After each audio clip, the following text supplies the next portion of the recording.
আসসালামু আলাইকুম গাইস, আজকে আমি আপনাদের সাথে শেয়ার করব এই মজাদার পুডিংয়ের রেসিপিটা। এই পুডিংটা কিন্তু ক্যারামেল পুডিং হবে। এটা অনেক খেতে মজাদার এবং দেখতেও অনেক সুন্দর। আমি এখানে আপনাদের কেটে কেটে দেখাচ্ছি এই পুডিংটা কতটা সফট হয়েছে। তার জন্য প্রথমেই আমরা একটি পাত্রে দিয়ে দেব হাফ কাপ দুধ।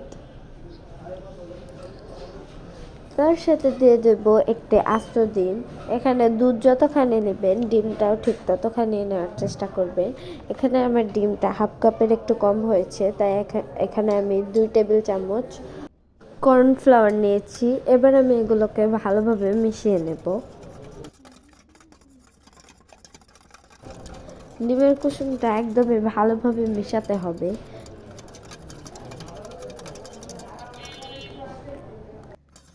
এখানে আমার ডিম আর কর্নফ্লাওয়ারটা ভালোভাবে মেশানো হয়ে গিয়েছে। এখানে আমি দিয়ে দিচ্ছি হাফ কাপের একটু কম চিনি। এখানে আমি লাল চিনিটা ইউজ করেছি, আপনারা চাইলে সাদা চিনিও ব্যবহার করতে পারেন।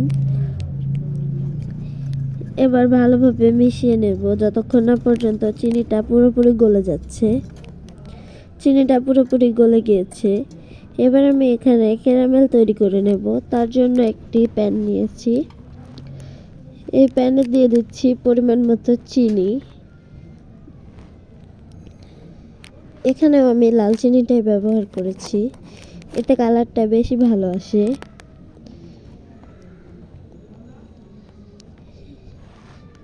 এবার আমি আস্তে আস্তে স্প্যাচুলা দিয়ে নাড়াচাড়া দিতে থাকবো। এরকমভাবে গলে আসবে চিনিটা।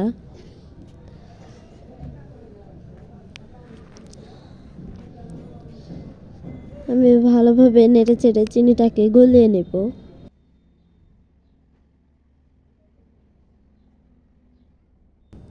এখানে এই চিনির কালারটা লাল, তাই দেখে মনে হচ্ছে পুড়ে যাচ্ছে, কিন্তু এটা পুড়েনি। এবার আমি এগুলোকে এই বাটিটাতে দিয়ে দেব। স্প্যাচুলার সাহায্যে খুব ভালোভাবে বাটির চারপাশে ক্যারামেলটাকে লাগিয়ে নেব।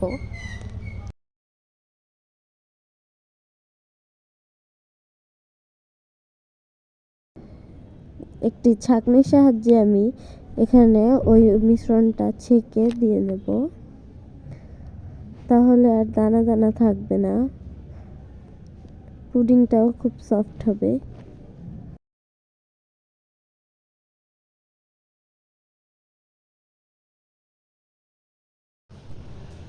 এই পাতিলে যখনই বলক আসবে তখন আমি পুডিংয়ের বাটিটা বসিয়ে নেব।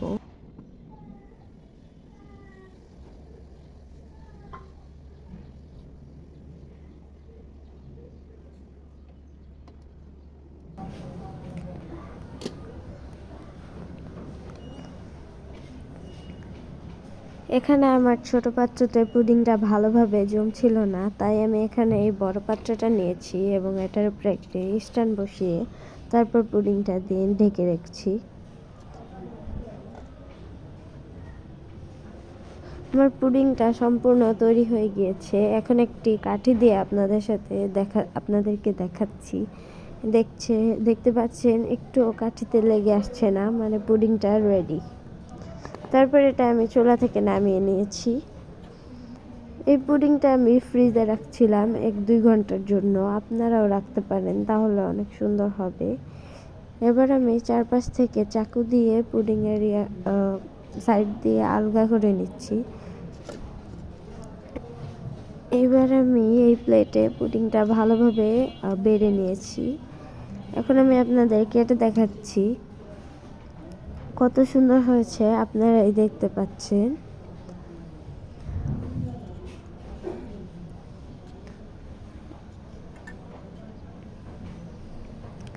এই পুডিংটা কিন্তু খুব সফট এবং খুবই মজাদার হবে। আপনারা বানিয়ে খেলে বুঝতে পারবেন পুডিংটা আসলেই কত মজা। আমি একটা কেটে দেখাচ্ছি। পুডিংটা কিন্তু সত্যি অনেক সফট এবং মজাদার হয়েছে। আপনারা অবশ্যই ট্রাই করে দেখবেন।